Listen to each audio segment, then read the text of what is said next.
1000 mètres carrés de serveurs ultra puissants, nous sommes au cœur d'un data center. Les millions d'informations envoyées par Internet sont stockées ici, dans ces machines. Facebook utilise des centres de stockage, Google aussi. Toutes les entreprises digitales ont recours aux centres de stockage pour rester performantes et conserver les informations. Ces serveurs fonctionnent 24 heures sur 24, quelle que soit la demande, et pour éviter la surchauffe, l'air conditionné tourne à plein régime. Résultat, les data centers émettent 2% des empreintes carbone mondiales, l'équivalent d'un pays comme le Japon. Pour que les processeurs ne grillent pas, il faut sans cesse les refroidir. Pour réduire les coûts, l'électricité utilisée dans les data centers est souvent produite au charbon. Les organisations écologiques ont tiré la sonnette d'alarme et sous la pression médiatique, les géants du secteur, Google, Yahoo et Facebook, se sont engagés à utiliser des énergies renouvelables.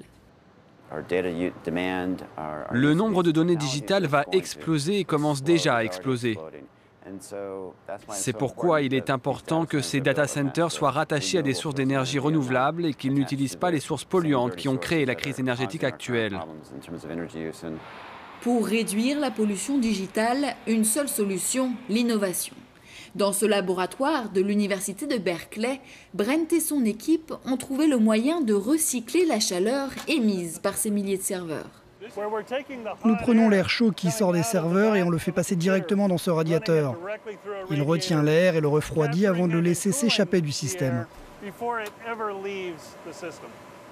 Le système informatique sature, alors pour faire face à l'explosion des données numériques, cet ingénieur américain développe un microprocesseur permettant de multiplier par 20 la puissance des serveurs tout en réduisant sa consommation en électricité. Car l'enjeu est environnemental et technologique. La technologie qui consomme le moins d'énergie, c'est de créer un microprocesseur simplifié et d'en rassembler beaucoup, vraiment beaucoup sur une même puce. Et cette technologie peut nous permettre de résoudre la crise énergétique.